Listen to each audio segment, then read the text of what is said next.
Cuando de verdad quieres algo, tu cerebro encontrará la manera de llevarte a alcanzarlo.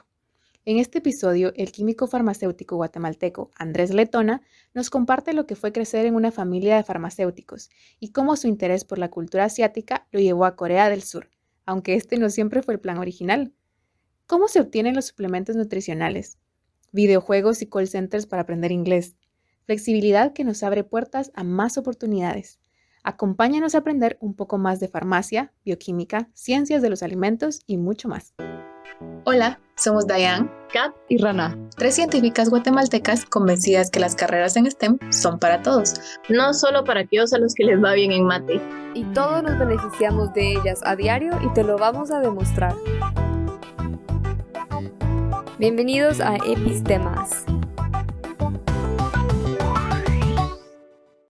Bienvenido Andrés, mucho gusto. Qué alegre tenerte aquí en Epistemas. Queremos Gracias. empezar con la pregunta que le hacemos a todos y es, ¿quién sos tú? ¿Quién es Andrés Letona? Primero que todo, mucho gusto y gracias por la invitación al programa. Pues Andrés Letona pues, es un guatemalteco que está viviendo en Corea actualmente. Está trabajando en su postdoctorado en Guatemala. Me gradué de la carrera de farmacia como químico farmacéutico. Tengo un doctorado en ciencia de alimentos y biotecnología. Y pues ya llevo 7 años viviendo en Corea. ¿Cómo llegué acá? Es una larga historia. Pues desde niño, la verdad, siempre me llamó la atención lo que es la cultura asiática, siempre. O sea, yo crecí viendo anime. Yo crecí viendo anime y todo. Me enamoré de Japón, miraba de lo que era el anime. No solo empecé con la animación, pues clásicos, caricaturas que pasaban en la televisión nacional, pero ya también con cable empezaba a ver ya programas de Discovery Channel de historia de Japón o que de China y cosas así. Siempre me pareció algo como en historia, como algo místico, ¿verdad? Su forma de pensar, su forma de vivir, específicamente lo que eran los japoneses, los samuráis, su forma de pensar, su estilo de vida y todo eso me causaba así como que bastante interés.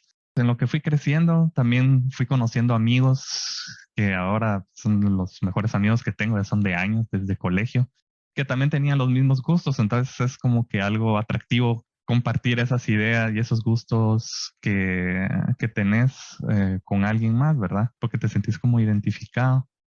Pues en lo que es el área un poco más científica, pues toda mi familia tiene un background de farmacia.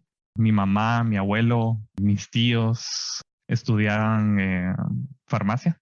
Eran un total de 6 en la familia, 3 mujeres, 3 hombres, de los cuales 5 estaban tirados totalmente a la ciencia. Todos eran farmacéuticos, excepto una que mi abuelo siempre molestaba, que era la traidora de la familia porque se tiró a química. Y la otra que sí, nunca le dio la ciencia. O sea, hay alguien que sí, siempre la oveja negra, decía mi abuelo.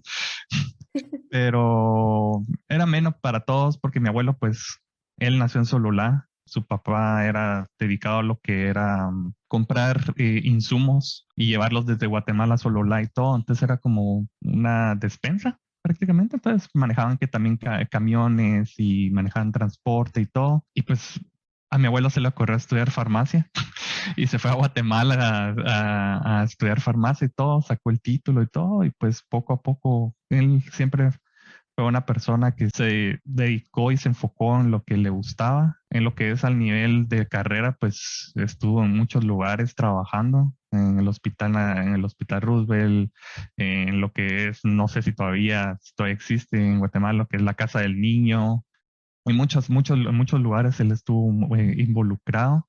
Después, en la que es la carrera de farmacia, él fue el decano de farmacia por un tiempo. Creó lo que es el laboratorio de farmacia industrial y después también fue presidente del Colegio de Profesionales de Farmacia. O sea, fue una persona que siempre estuvo muy involucrada en su carrera. Siempre quiso ver cómo mejorar. También conforme el tiempo, él puso su laboratorio de farmacia ahí en donde vivíamos antes. Entonces se retiró de dar clases y todo y se dedicó full al laboratorio. Entonces todos los hijos crecieron prácticamente ayudando en el laboratorio. Entonces, naturalmente a todos les gustó lo que hacían. Todos ayudaban, cada quien les fue agarrando su interés y como era el negocio de la familia, era por qué no seguir la carrera, ¿verdad? Pues yo de chiquito también me recuerdo siempre estar en las vacaciones ayudando a mi abuelo. Siempre quería yo hacer algo más, pero mi abuelo no me dejaba hacer algo más, pero quería meterme más que echar cosas y formular y que mezclar esto. Yo miraba que mezclaba y hacía y deshacía, pero él así como que siento yo que es lo que uno mira con los chefs, por ejemplo, que ellos empiezan desde la cocina lavando platos, ¿verdad? Pelando y todo, y ellos van subiendo, subiendo, subiendo hasta que llegan a ser lo que son. Todos empiezan así. Pues mi abuelo, yo en ese entonces no lo entendía y te enojabas, ese sentimiento como quiero hacer más porque sé o sentís que puedes hacer más, pero obviamente la persona que sabe que todavía no estás para esas cosas. Entonces yo quería hacer más, pero no, siempre era como que hay que ayudarme con esto, que a lavar estos frascos o a tapar esto o a etiquetar esto, lo más básico, ¿va? Lo más básico. Poco a poco me fue como que interesando. La verdad nunca tuve problemas y eso sí, porque no, eso no sé si ya será natural o qué, pero lo que es química nunca me costó en el colegio. Tampoco era como que mi mamá se sentara y estuviera conmigo o mi abuelo. O sea, si tenía preguntas las hacía. Y pues la verdad sí, nunca me costó la química. Mate y física sí era otra historia. Yo sí, nunca he sido bueno con los números. No me gustaba. Odiaba física, odiaba física. Entonces cuando ya quería agarrar la carrera a la universidad era como que, bueno, ¿qué vamos a estudiar? ¿Va? Quería ser doctor. Quería ser doctor, pero mi mamá no, es que te va a llevar tantos años y después tenés que especializarte y no sé qué, y te vas a dar, todo el tiempo vas a estar estudiando, yo no te miro así como que así va, es como basta, bueno, abogado, no, que abogado, que no sé qué, que no Abogado. sé cuánto, y entonces dije, bueno, entonces sigamos lo mismo que ya sabemos, sigamos la tradición, ¿va? Lo Y diste vueltas para llegar al mismo lugar. ajá. Entonces dije, bueno, sigamos con lo que ya, como lo que ya estudié, todos saben acá. Entonces me metí a la carrera de farmacia. ¿Y qué te dijo tu Fue, mamá cuando vio que el doctorado pues, también es como estudiar medicina? es que eso es lo irónico. Es que eso es lo irónico, porque es como que tanta cosa para no estudiar medicina, igual terminé sacando un PhD y maestría, que igual fue lo mismo que hubiera sido medicina. Terminó siendo lo mismo en cantidad de años. Pues decidí meterme a la carrera de farmacia. Pues vi el pensum y todo. Vi que por lo menos no llevaba tantas físicas y matemáticas, entonces estaba feliz con eso. Y pues empecé en la carrera de farmacia, obviamente, así es, o sea, no es un problema porque nunca lo fue, pero sentí cierta presión, obviamente, al entrar a la carrera y o todos oír los profesores oír el apellido de Letona, todos fueron como que alarmas encendidas. Es el nieto del licenciado Rafael Letona, ¿va? Porque la mayoría de los profesores fueron estudiantes de mi abuelo y compañeros de mi mamá, o por lo menos iba una promoción abajo o arriba de mi mamá. Entonces, no había forma de que yo me pudiera ocultar. ¿Y cómo sentiste? Porque creciste rodeado de, pues, farmacia por todos lados, de farmacéuticos en toda tu familia y tus experiencias en el laboratorio de tu abuelo. ¿Cómo fue estudiar la carrera en sí? Y dejando a un lado la presión que tenías por el apellido y la familia, ¿qué tal sentiste la carrera? ¿Cómo estuvo tu experiencia? En lo que es carrera, hay varias cosas que no era que las supiera así en la punta de la lengua, pero ya tenía la idea. Por lo mismo de estar en el laboratorio de mi abuelo y todo, era como, bueno, así esto es esto. Ya cuando empezás a leer es como, por esto es por esto es tal cosa, ¿va? Y ya cuando lo estás experimentando empiezas a entender el porqué de las cosas, ¿va? Porque ciertas cosas se tienen que mezclar, ciertas cosas no, etcétera, ¿va? O por qué es mejor tal medicamento en esta forma y por qué la otra no. Eso es lo importante de estudiar la carrera. Y obviamente, o sea, siento yo que a nivel general también depende mucho de la persona y lo que esté estudiando. A veces no necesitas una carrera profesional para sobresalir, pero en carreras científicas no hay modo que te puedas, que te puedas saltar ese paso. Entonces siento que en lo que es carreras universitarias, en lo que es área científica, es muy importante que la gente se enfoque en aprender el por qué. O sea, no solo meterse a estudiar por estudiar y por sacar el título, sino entender el porqué de las cosas. Porque yo vi mucho, o sea, se ve de todos los casos en las universidades, gente que solo estudia por estudiar, por sacar la nota, pero cuando les preguntas un semestre después algo, es como, ya no me acuerdo. Yo honestamente nunca, y hasta el día de hoy, yo nunca me he considerado un estudiante sobresaliente, nunca lo fui. En el colegio fue estudiante intermedio, o sea, tenía mis momentos de lucidez, lo que era química, biología, porque tenía buena memoria en ese tiempo, ahora ya no tanto. Pero Se ha ido oxidando. se ha ido oxidando o ha ido evolucionando en otras formas, entonces ya regresar a eso básico ya es diferente, ya no funciona de la misma forma. Y pues en lo que fue también la carrera, honestamente también yo no era tampoco un estudiante ese sobresaliente. En mi promoción hay gente mucho más inteligente que yo que bien pudiera estar en la posición donde yo estoy, tal vez haciendo algo más, pero siento que algo, lo que tengo yo en lo personal es que cuando me propongo algo, sí o sí lo consigo. Tengo esa determinación. Cuando quiero algo, me enfoco en eso para poder lograrlo. Y eso es algo que me ha ayudado a estar donde estoy el día de hoy. Cuando empecé la carrera, pues tenía amigos del colegio Don Bosco, que fue donde me gradué. Tenía amigos que venían de ahí y entraron en la carrera. Entonces era un mundo nuevo, pero con gente conocida. Entonces y gente nueva por conocer. Entonces estás en una zona de confort todavía acomodado, así se siente bien, conozco a esta persona, y conociendo nuevas, pues como era colegio de hombres, era empezar a lidiar con el sexo opuesto y es otra cosa, es otra cosa diferente. Y era una bonita experiencia, la verdad. A nivel intelectual, hombres y mujeres somos iguales. Conozco muchas personas, muchas amigas que sí son otro nivel de cómo pensaban y su forma de estudiar y todo. Ese cambio de estar todo 11 años compartiendo con hombres, porque estuve desde primero primaria hasta que me gradué en el Don Bosco, allá compartir con mujeres, o sea, ya mixto en una carrera es bien diferente y nuestras carreras, al menos en el edificio de farmacia donde está química farmacéutica, química biológica, nutrición, biología y química, la presencia femenina es bastante fuerte. Pues, como les digo, yo fui estudiante promedio, me retrasé un año, no voy a mentir en eso.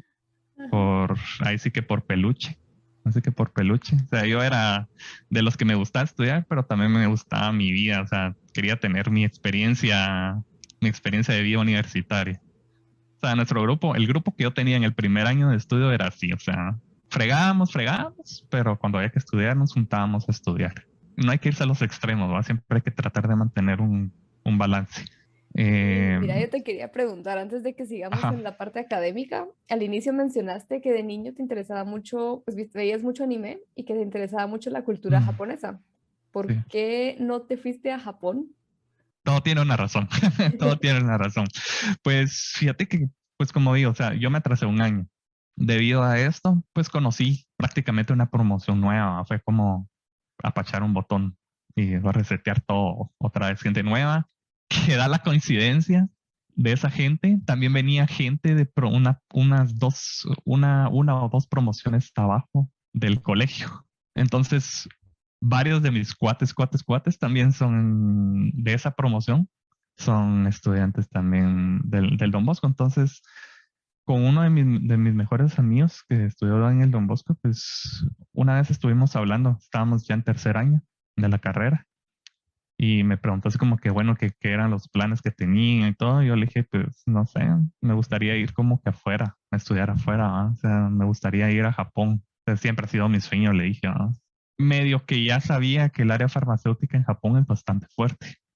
Entonces dije, le dije así como que me interesaría seguir como que alguna maestría o algo. Ya estaba como esa espinita, querer seguir, de querer salir afuera y estudiar. Pero ahí quedó. O sea, pasaron los años, empezamos en seguir con la carrera y empezamos más a fondo con ya cosas más específicas de la carrera, cosas que ya estaba acomodado y todo, que ya sabía más o menos. Pero el mismo hecho de que yo ya sabía cómo funcionaban algunas cosas, también me daba la visión del lo bueno y lo malo. Es como que los pro y con de esas áreas, ¿verdad? Y en Guatemala, al menos en el área farmacéutica, sí está bien el contraste es así, o te vas a la industria a trabajar en laboratorios o te vas al área hospitalaria. O sea, esas son como que las dos áreas eh, más grandes, ¿verdad?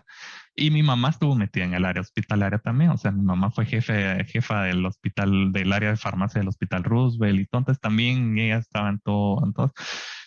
Y parte de la carrera te hace estar 6 meses en el área hospitalaria y 6 meses en el área industrial para que te vayas como que asimilando. Siento yo, en mi opinión, que se podría extender más y dar como más opciones, porque no solo en eso recae la carrera, pero es lo que hay en Guatemala, ¿verdad? Pero por lo mismo, yo ya empezaba a sacar mis conclusiones. Cuarto, quinto año ya empezaba a sacar mis conclusiones. Yo en el área hospitalaria no quiero estar. Nunca, o sea, cuando pasé y estuve los 6 meses, no me llamó la atención lo que se hacía. Honestamente, me parecía algo muy monótono. Lidiar con los médicos es un dolor de cabeza. Y ahí es donde viene el trabajo del farmacéutico y él es el encargado de ver si hay interacciones con los medicamentos o no. Si este medicamento y este medicamento se lo están dando a las mismas personas, está bien que se lo den, porque a veces un medicamento tiene algún efecto secundario si se combina con otro. Entonces, todo eso es el trabajo del farmacéutico. Y si el farmacéutico no está ahí, pues se pueden producir errores, ¿verdad? Todos somos humanos y hacemos errores, pero a veces los médicos creen que también pueden con eso. Y ahí es donde el farmacéutico tiene que entrar y ponerse con sus moños, como decimos en Guatemala, decir, no, es por esta razón no puede darle esta, o tiene que darle en estas cantidades. Pero no era mi estilo, no era lo que me gustaba. El área industrial igual, de tanto tiempo que está también con mi abuelo y todo, pues también habían cosas que no me gustaban. Lo único que me amaba siempre es la atención y ahí es donde empezó a entrar como que lo que es el Research and Development. Fue el área de control de calidad, porque ahí sí tenés que estar experimentando y probando y haciendo análisis y todo. Entonces era algo más interesante que estar en producción, estar ahí viendo que la máquina no se arruine, que empaque todo. Esas cosas nunca me llamaron la atención. Nunca el área de producción nunca me llamó la atención. Cuarto y quinto año, que fue donde ya empezamos como a tener más cosas así de ese tipo, empecé a sacar mis conclusiones. Empezás a entender todo lo que son los mecanismos de acción de cada medicamento. Eso me encantaba, o sea, me súper encantaba entender el porqué, los mecanismos, todo, ya estás bien profundo, como que entender el porqué de las cosas, ¿verdad? Y por qué da este efecto y el otro. Pues gracias a Dios salieron esas tres, porque son tres niveles de esa clase. Salió esa clase y pues a elegir a dónde te quieres ir porque tenés que irte de EPS 6 meses.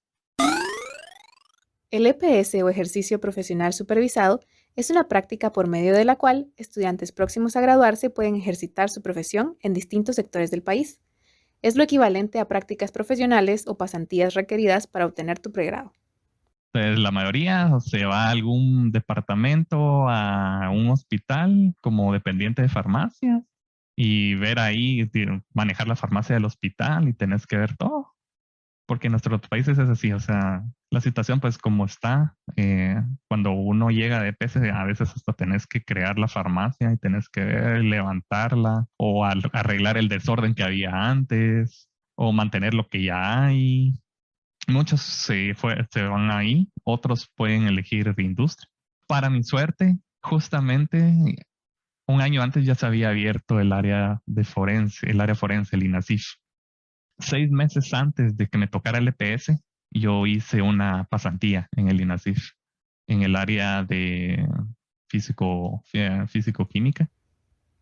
El INASIF es el Instituto Nacional de Ciencias Forenses de Guatemala. Por la naturaleza del trabajo que se realiza ahí, a continuación se mencionan temas que pueden afectar la sensibilidad de algunas personas.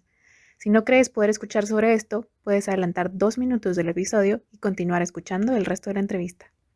Entonces lo que hacíamos prácticamente era estudiar lo que es niveles de alcohol en sangre de gente que agarraba ebria o un accidente o algo así. Toman sangre, la llevan al INASIF y nosotros tenemos que detectar en qué nivel estaba y todo, dependiendo si iba ebria o atropelló a alguien. Entonces hay que ver de cuánto, qué tan ebria está, porque todo eso, los profesionales que son químicos farmacéuticos que estaban ahí, tienen que ir a juicio y tienen que ir a presentar, tienen así como representante bajo palabra y todo. Es algo bien serio. Tu trabajo tiene que ser exacto, tiene que ser 100% enfocado, porque el resultado puede perjudicar a alguien, ¿verdad? Entonces, muy bonito. Esa área me encantó. Tuve la oportunidad de ver también autopsias. Nos llevaron, eso era parte del programa, ver cuando ya estaba en el EPS ahí, porque terminé la pasantía y me dieron la oportunidad de seguir el EPS, entonces empecé el EPS ahí, me encantó, me encantó. Se hacía de todo, se hacía eso, se hacía a veces gente que llegaba intoxicada por pesticidas, que es muy común en Guatemala. Seguían las muestras, perdón, pero tal vez se oirá algo asqueroso, pero muestras gástricas, porque tienen que tomar muestras gástricas y tenemos que hacer los análisis para ver qué tipo de pesticida habían consumido, porque la gente, o sea, uno no sabe, pero ahí se va enterando de que hay pesticidas tan baratos. No me acuerdo, ahorita la tableta tiene un nombre. Era una tableta que valía como en esos tiempos como 5 quetzales y te la tomabas, o sea, te morís. Y hay gente que llegan casos de que se intento de suicidio y compraban esa tableta y se la tragaban y todo, y lo que hacía es que te deshace el estómago, o sea, completamente. Teníamos todas esas cosas, teníamos que ver ahí, investigar qué fue y de qué murió. Muy interesantes. Conocí gente maravillosa ahí, gente muy, muy inteligente. Al terminar ahí, bueno, en lo que estaba ahí, empecé a estudiar japonés. Porque dije, bueno, termino el EPS y no quiero estar a casa, no, si puedo, quiero tratar de tomar una beca e irme al extranjero a estudiar. Entonces empecé a estudiar japonés, estudié el primer nivel, pero cuando iba a empezar el segundo, da la mala suerte de que no había cupo. Entonces es que es tanta la gente, por lo mismo de la animación y del anime y todas esas cosas, tanta la gente que se mete en Calusac para japonés que se llenó el cupo. Entonces, o tenía una de dos, o me daban el dinero o agarraba otro curso. Y en ese tiempo, mi exnovia estaba estudiando coreano. Entonces me dijo como, ¿y por qué no pruebas coreano? Y yo así como, Corea. Y yo, lo único que sabía de Corea era el mundial que hubo. No me pregunten nada más. No me pregunten nada más de Corea. No sabía absolutamente ni dónde estaba. Dije yo así como que, bueno, ¿por qué no? Aprovechemos. Me metí a coreano. Honestamente, a comparación de japonés, lo que es el abecedario fue mucho más fácil de aprender. Solo son líneas horizontales, verticales y un circulito, así que está comprobado. Básicamente resumido. Resumido es eso, o sea, está comprobado que en 2 horas te puedes aprender el abecedario, o sea, sos capaz de escribirlo y todo, y leerlo. Que no sepas qué dice es otra cosa, pero por lo menos lo puedes identificar. Y entonces me metí y me empezó a parecer interesante. Mi exnovia en ese momento pues sí estaba bastante metida porque ella quería ir a Corea. Ella era también farmacéutica y pues quería venir a Corea a estudiar y todo. Yo siempre estaba como, bueno, quisiera ir a Japón, va. Y pues al final ella se terminó viniendo a Corea a estudiar también su máster y todo. Yo en ese tiempo estaba en Guatemala y seguía con coreano. Y pues me empecé a meter también más en la comunidad, en la cultura. Cuando empecé a ver cosas para Japón, la verdad es difícil. O sea, una beca para Japón es bien difícil de sacar. Es bien difícil que te la den. Y te piden, o sea, te hacen examen de japonés también. Creo que uno está bien que sueñe y tenga sus goals, o sea, sus metas, pero también tenés que ser capaz de saber tus limitaciones. Y yo honestamente dije, es muy difícil que me la hagan, es muy difícil que me vayan a dar esta beca porque solo creo que daban una al año.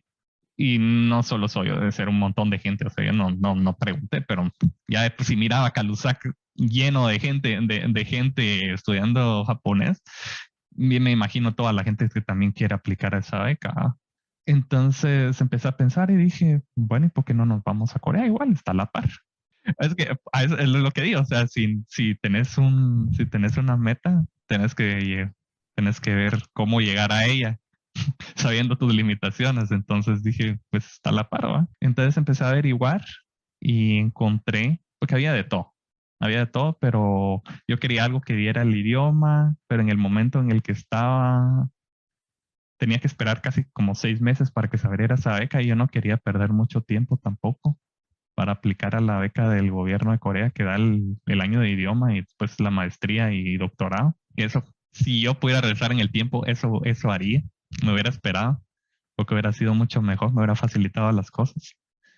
Pero dije, "Nah, no." Y empecé a ver que había el CONCYT en Guatemala tenía un programa de un acuerdo entre la Universidad de Kyunghee para becas. Entonces empecé a hacer mis averiguaciones, pues logré hablar con Clincy Bonilla, que en ese momento ella estaba estudiando creo que ya estaba empezando el doctorado, creo. Estaba empezando su doctorado y todo. Ella fue de las primeras promociones y ella estaba encargada de ayudar. Ella era el contacto en Kyunghee con el CONCYT, entonces ella se encargaba de ver toda la papelería, ir a dejarla al área de internacionales de la universidad y todo.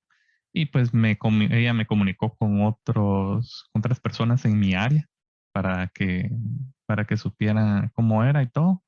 Entonces, mandé mis aplicaciones a 3 laboratorios que estaban más relacionados al área que apliqué yo porque no había farmacia. O sea, el área de farmacia sí era full coreano. No encontraba contactos, algo en inglés, ¿no? Entonces, en el que apliqué yo era área de alimentos. Entonces, mandé 3 aplicaciones, ninguna me respondió, pero uno de ellos le hizo forward mi aplicación al profesor que fue el que me aceptó. Y él mismo me dijo, él mismo me mandó un correo. O sea, ni yo ni apliqué, porque creo haber visto su laboratorio y dije, no, esta cosa está fuera de mi nivel. Next.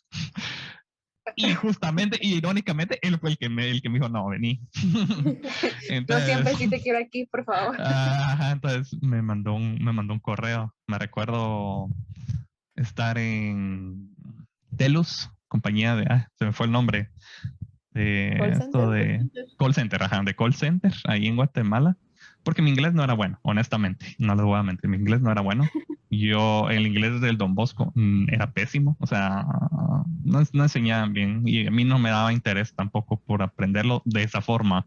Entonces, cuando a mí algo lo están enseñando mal, yo me bloqueo. O sea, me entra, no lo voy a aprender porque me lo están enseñando mal, entonces ¿para qué lo voy a aprender? ¿Va?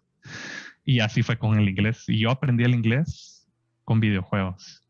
Pero obviamente si quería venir acá, por lo menos tenía que hablar inglés. Entonces me metí al call center. Me recuerdo haber recibido malos comentarios o oír malos comentarios pero es que tenés un título de químico farmacéutico y trabajando en un call center, ¿va?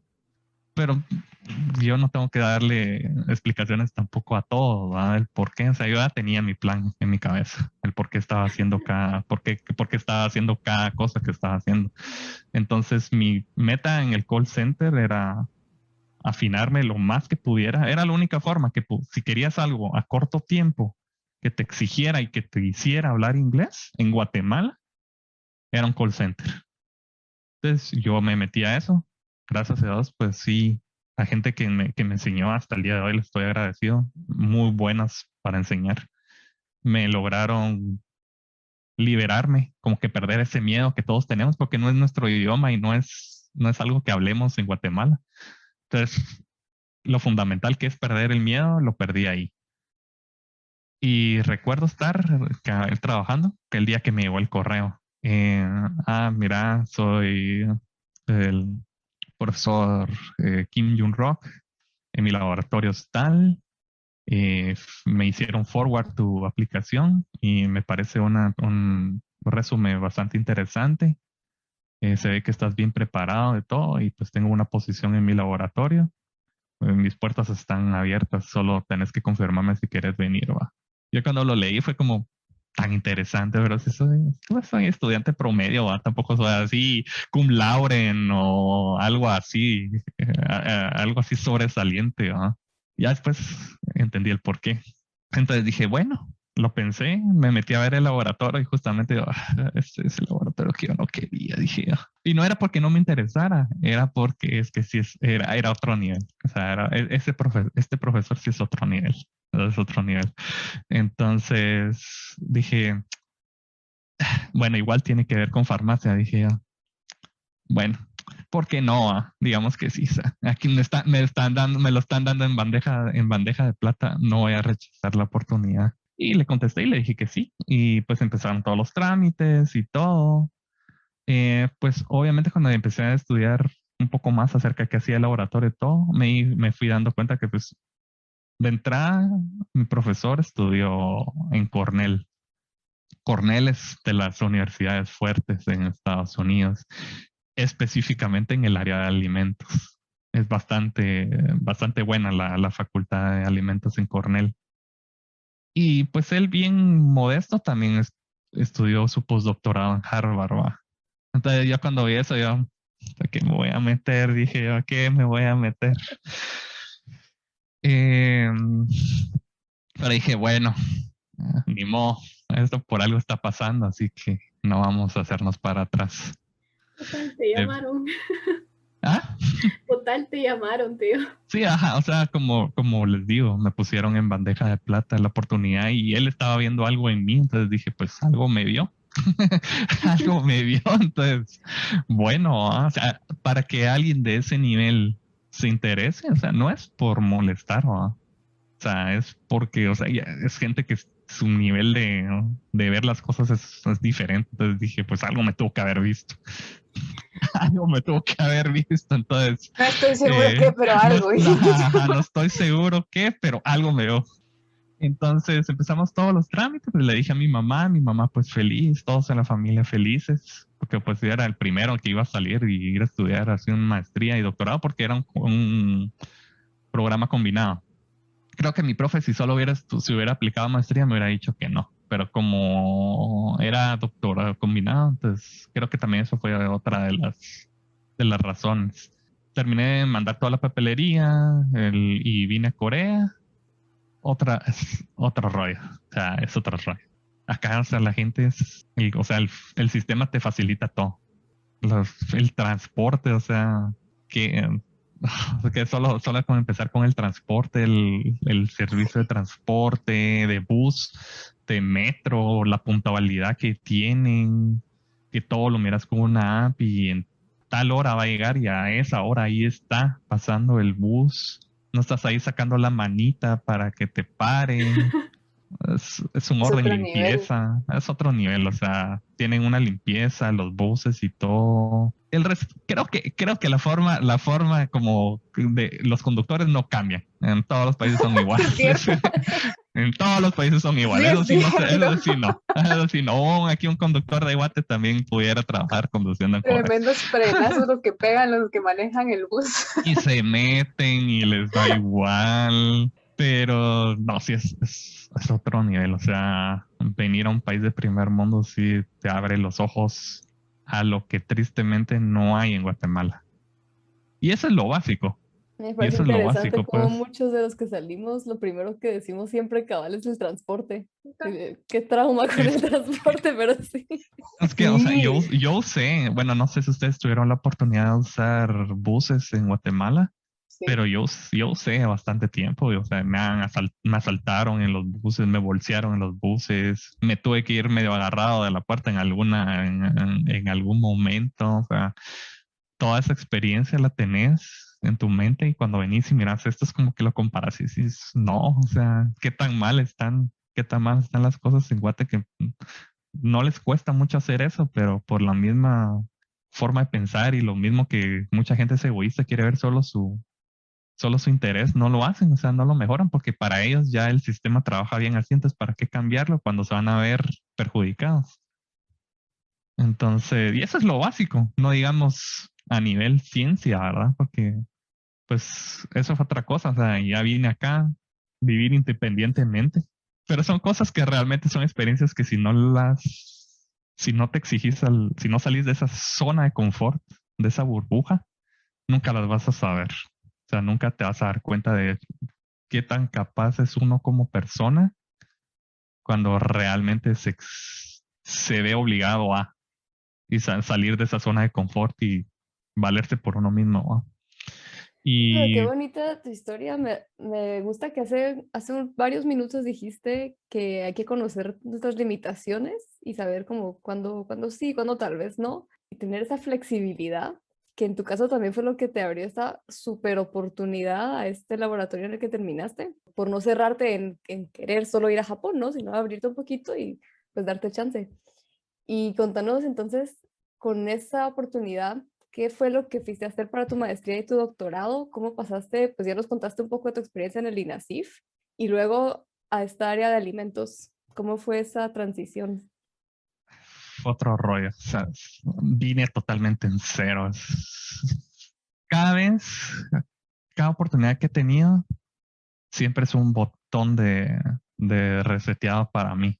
Acá, recordemos que pasé por call center, entonces hubo un cierto periodo donde no hice ciencia, entonces fue como que venía un poco así, no venía tan pulido.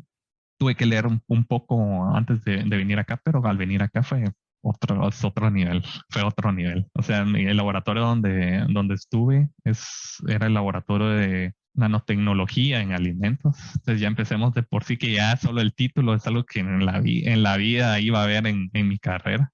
O sea, tal vez solo lo leí, pero hasta ahí. Entonces era como, bueno, nanotecnología, ok. ¿Qué es esto? Bueno, mi profesor, excelente persona, o sea, exigente, bastante exigente. Pues me dio la bienvenida. En el grupo solo había una internacional en mi laboratorio en ese tiempo, era una vietnamita. Entonces, por lo menos alguien hablaba inglés. Entonces era como que alguien habla inglés aquí, ¿va? Al menos tenía ella, una chava muy inteligente de todo lo que era microbiología y todo, y te lo sabía muy bien, me ayudó un montón, porque mi laboratorio era un mix, era de todo. O sea, era nanotecnología con biología molecular, con microbiología, hacíamos de todo, hacíamos de todo. Eso es lo bonito y eso es lo que a mí me gusta, que no sea monótono, que siempre Nunca te sea todo, aburrías. todo, ajá, que todo. Entonces, de entrada, mi profesor me dijo, bueno, mira, hay un proyecto que estamos trabajando ahorita, que es donde vas a empezar, que es de aquaporinas. Aquaporina, pues es una proteína que... En los siguientes minutos, Andrés nos da una pequeña lección de bioquímica, así que ponte cómodo y acompáñanos mientras aprendemos un poco más de clonación de bacterias, enzimas y más. Sí, la idea que se quería de ese proyecto era para purificación de agua. Entonces me dijo, mira, vas a entrar en este proyecto, tenés que aprender biología molecular. Yo solo llegué hasta bioquímica, así que tenía lo más básico de biología molecular. No sabía nada de clonación ni nada, pero me pusieron a un coreano muy inteligente, tal vez su forma de ser y de trabajar un poco picky, podemos decirlo, un poco rara, pero para enseñar era muy bueno para enseñar. Entonces él fue mi mentor, él me enseñó a clonar, me explicó todo el proceso de clonación, de purificación de proteínas, muy interesante, muy bonito. Lo que hacíamos nosotros era clonar bacterias, en específico la E. coli, porque la E. coli está muy bien estudiada, que se sabe toda su estructura, qué hace, cómo funciona, todo. Por años y años se ha estudiado mucho la E. coli, entonces es el gold standard para clonación en bacterias. Si quieres clonar algo o lo más fácil es meterlo en una E. coli, porque es bien sencilla. Entonces, la idea era, pues, la bacteria crea sus propias proteínas y todo, ¿verdad? Con la idea de clonación, lo que querés hacer prácticamente es meter un pedazo de ADN que la bacteria no conoce, o sea, es desconocida para la bacteria, pero vas a hacer que ese pedazo cree una proteína que la bacteria nunca ha podido hacer, ¿verdad? Entonces, en este caso, la proteína que queríamos era la aquaporina, que venía de otra bacteria y la E. coli nunca, o sea, en estado natural nunca la va a crear. Entonces, lo que venís prácticamente en forma fácil de decirlo es cortás el pedazo de ADN de esta bacteria que crea la aquaporina y la insertás en el E. coli con los llamados vectores y tenés que cortarlos y pegar tu pedazo de ADN que quieres y después insertas ese vector en la E. coli y esperas que la E. coli la absorba y pues produzca la proteína, ¿va? El truquito ahí es que este vector tiene que tener una resistencia a antibióticos, porque si tú no le pones esa resistencia a antibióticos, la E. coli va a empezar a producir lo que sea, o sea, entre ella más lo que le metiste y van a empezar a salir otras E. coli que tienen de todo. Pero tú lo que quieres es solo la E. coli que tiene la aquaporina. Entonces, cuando estás creando este vector tiene una resistencia a antibióticos y cuando inoculas para que crezcan las bacterias y todo, inoculas ese antibiótico. Entonces, ¿qué es lo que va a pasar? Todas las E. colis que se creen cuando se esté reproduciendo la bacteria en el medio, todas esas E. colis que se reproduzcan, todas las que no tengan esa resistencia a antibióticos, van a morir. Y solo quedan sobreviviendo la que tiene el vector con la resistencia a antibiótico y tu proteína que quieres. Entonces, así es como obtener la nueva E. coli ya clonada. Entonces, esa coli tiene que pasar un proceso de purificación. Prácticamente rompes la bacteria para sacar el contenido de adentro y hay diferentes procedimientos, depende del procedimiento, purificas y obtenés solo la proteína que querés. Entonces fue muy bonito, pero bastante difícil. Yo el primer año, honestamente la pensé de no, porque no era porque me costaba, pero no me miraba rumbo. No miraba rumbo así y bueno, y me faltan porque eran, saber, 6 años de programa combinado y era el primero y que voy a hacer los otros 5 porque no me miro rumbo con esto, ¿no? O sea, muy bonito y todo, pero no me miraba yo en un futuro con eso. Gracias, ahí sí tuve mucho la suerte de que mi mentor, un coreano que era como la mano derecha de mi profesor, se dio cuenta que se la estaba sufriendo. Se dio cuenta que la estaba sufriendo porque como a veces me preguntaban, pero ¿por qué estás acá? Si sos farmacéutico. Y yo decía como que pues, me dieron la oportunidad y pues hay cosas que sí se relacionan, hay cosas que es nanotecnología, se puede aplicar mucho a la farmacia y todo. Y como que este coreano se dio cuenta, él estaba en un proyecto que era encapsulación.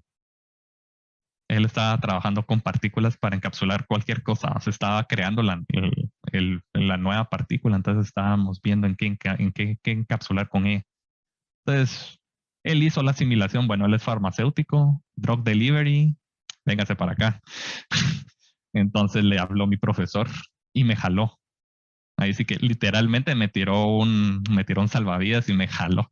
Entonces me dijo el profesor, bueno, te vas a ir full time acá, ¿va? Fue otro cambio. O sea, totalmente ya me sentí ya más en mi ambiente. En tu elemento. Ajá, en mi elemento. Entonces empezar a ver cosas, empecé a leer papers de encapsulación, modos de encapsulación y todo, porque es una cosa es lo que aprendes en la universidad y solo medio que te mencionan, a otra cosa ya ver tecnología de primer mundo cuando ya empiezan a meterle nanotecnología y otras cosas que solo lo miras en papel en el libro, en la carrera. Entonces es como que me empezaron a explicar cómo funcionaba. También, gracias a Dios, ahí sí que nunca, todo lo que aprendes nunca es de vale. Lo que se aprende siempre va a servir para algo, porque todo lo de clonación me sirvió porque también ellos usaban una proteína para poder crear las partículas. Entonces, no tenía que clonarla porque ya estaba hecha, pero todo el proceso de purificación sí lo tenía que hacer. Entonces yo ya tenía ese conocimiento. La idea de estas partículas era partículas de amilasa. En el mercado, si quieres tener amilasa, tenés que sacarla del almidón, pero nunca es 100%, porque el almidón tiene amilasa y amilopectina en ciertos porcentajes de donde lo saques. Hay almidón de lote, hay de Las papas. papas, ajá, de todo, o sea, todos los tubérculos, tienen un montón que tiene tapioca, hay de todo, pero el porcentaje siempre es variado, nunca vas a tener puro. Pero esta forma, usando enzimática, sí podías obtener 100%. Esa proteína necesitaba sustratos, necesitaba azúcar para poder crear las partículas. Entonces se preparaba la solución, se echaba algo de sacarosa y lo que hacía la enzima era cortaba la fructosa y cortaba la glucosa. Digamos lo que la enzima en sí es como una llave, o sea, tenía como que la forma química de la sacarosa. Entonces al cortarla, por afinidad se unía la sacarosa a esta enzima, y la enzima en nuestra mente, ¿va? Porque es que no se puede saber cómo funciona, pero la lleva, la libera, vuelve a crear eso, otra, vuelve a repetir el ciclo, crea otra, pero al momento que libera la segunda, se empiezan a unir las glucosas. Es como polimerización. Exactamente, exactamente, es polimerización por links glicosídicos, creo que sería la glycosidics bonds, ajá, los links glicosídicos, todas las glucosas así se unen por links glicosídicos. Entonces, al liberar la segunda, se une y se une y se une y se une y se une, y así se van polimerizando hasta cierto número, o sea, tiene un límite. Y cuando se van polimerizando, pues se van haciendo estas como digamos, hilos de polímeros. Y poco a poco entre ellos se van juntando, y cuando llegan a cierto peso molecular, precipitan. Obtienes ya lo que es la partícula, o sea, ya obtienes la partícula, y depende también cada polímero, es cómo el polímero va a formar la partícula, pero normalmente son esféricos, tienden a ser esféricos por lo general. Entonces el truco era, cuando estábamos haciendo eso, podías agregar un extra, algo X, que es lo que querés encapsular. Entonces, en mi caso, fue el betacaroteno. El betacaroteno, pues lo que tiene es que es liposoluble. O sea que si quiere, para empezar, el betacaroteno es el cofactor de vitamina A. O sea, para poder obtener vitamina A, para obtener la vitamina A, se toma del betacaroteno, es la estructura, lo corta, y la mitad lo transforma en vitamina A y la otra mitad también. Entonces, de un betacaroteno salen dos vitaminas A. Entonces, nosotros queríamos ver cómo encapsularla, porque algún problema que tiene el betacaroteno es que se oxida fácilmente por la luz y también por medios ácidos. Eso quiere decir que si consumís vitamina beta-caroteno en polvo, al ingerirlo, va a morir en el estómago. O sea, cuando llega al estómago por el pH, ahí se va a oxidar y ya no va a pasar nada. O sea, no va a haber ningún efecto porque nada va a llegar al intestino, que es donde se absorbe. Entonces, cuando uno compra beta-carotenos en tableta, en cápsulas de gelatina, que lo que hacen prácticamente es solo proteger el beta-caroteno, y cuando llegan al intestino esas cápsulas se deshacen y liberan el betacaroteno, ¿va? Pero por lo mismo que también son como liposolubles y todo, si no consumís grasas o no hay grasas, no se absorbe bien, ¿va? Entonces, pues la idea conmigo fue betacaroteno. Entonces introdujimos betacaroteno, que fue un dolor de cabeza también, tratar de ver cómo introducirlo, porque como no es soluble en agua y todo el medio era acuoso, entonces era como que, ¿cómo lo hacemos? ¿Va? Porque no puedes poner un solvente tampoco, porque el solvente destruía la proteína también. Entonces me costó como 4 meses encontrar, va a estar tratando con todo, de todo, hasta que logré encontrar una forma de cómo crear la solución de betacaroteno. Cuando estábamos preparando esta solución que llevaba agua, llevaba un buffer, llevaba sacarosa y la enzima, en ese momento añadíamos también un poco de betacaroteno.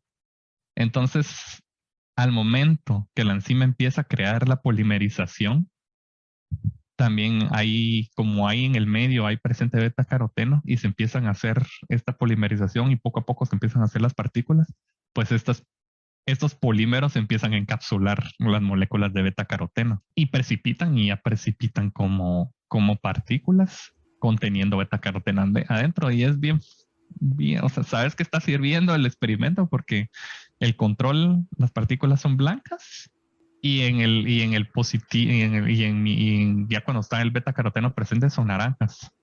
Entonces, a primera vista ya sabes que está funcionando, porque ya se ve, ya se ve que el cambio de color y todo, y pues de ahí hay que hacer ciertos experimentos para ver qué tanto capsula y todo. Qué chilero, yo no sabía cómo se hacían esas cosas a este nivel. Y qué chilero entender Es bien ahora interesante. cómo funcionan esas cosas que Es uno bien se traga. interesante.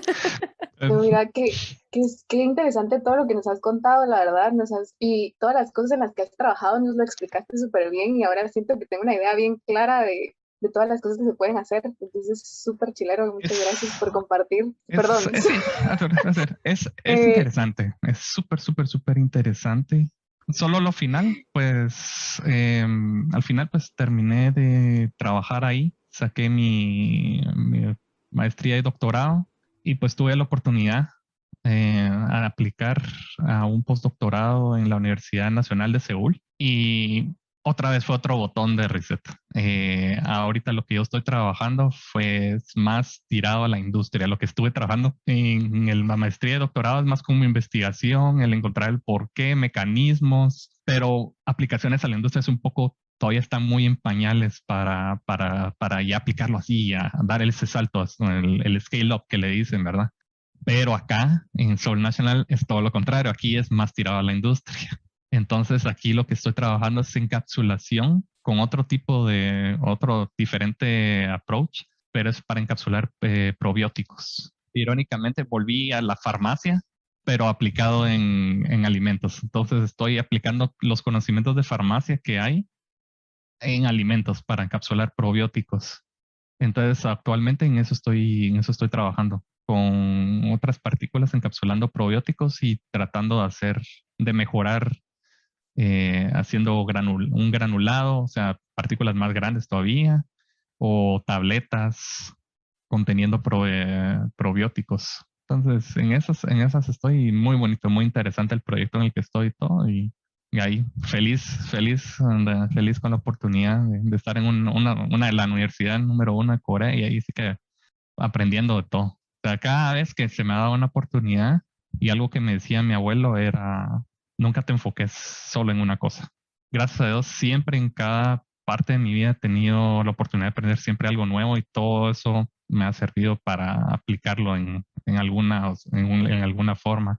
Y pues para todas las gentes que nos va a oír y que les interesa la ciencia, como les digo, no les asuste la ciencia. La verdad es algo muy bonito. No tenés que ser así un astro en matemáticas, en físicas o en química. Con que te guste y te apasione, puede lograr hacer muchas cosas. Y como les digo, o sea, nunca se cierren a oportunidades, siempre busquen la opción B que te va a llevar a la opción A.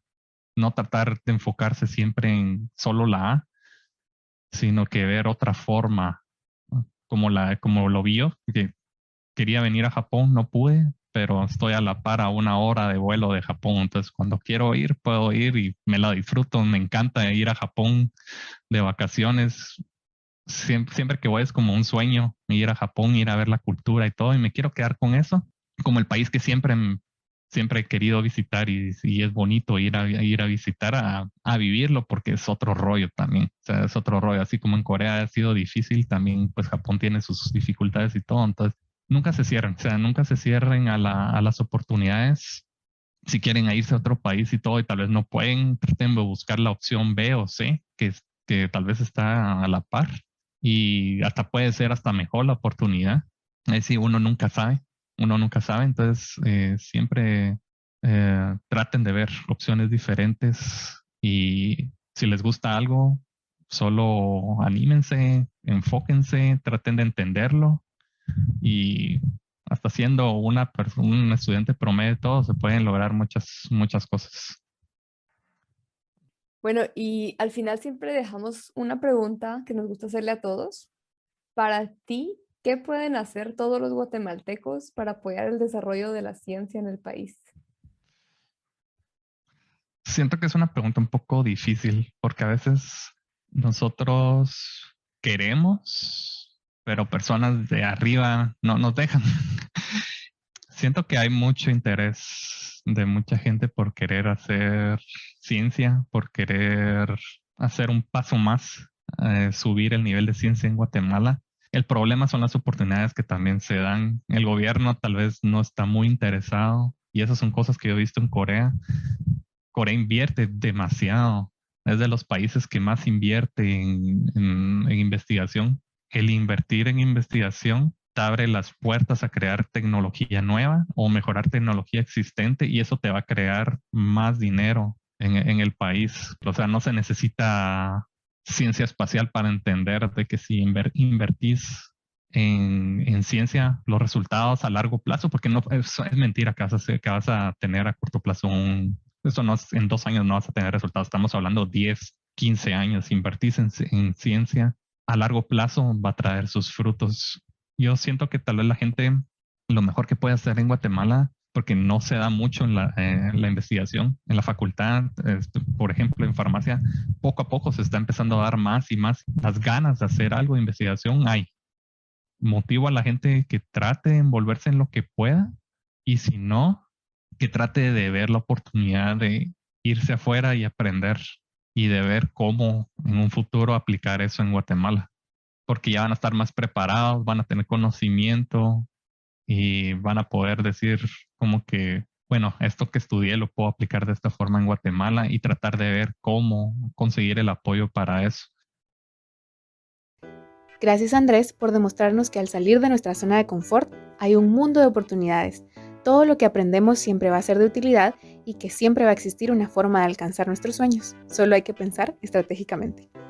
Y a ti, gracias por acompañarnos en otro episodio. Recuerda suscribirte a Epistemas en tu plataforma de podcast preferida y seguirnos en Twitter, Instagram y Facebook como Epistemas. Si quieres formar parte de Epistemas y compartir tu historia, no dudes en escribirnos. Hasta la próxima semana.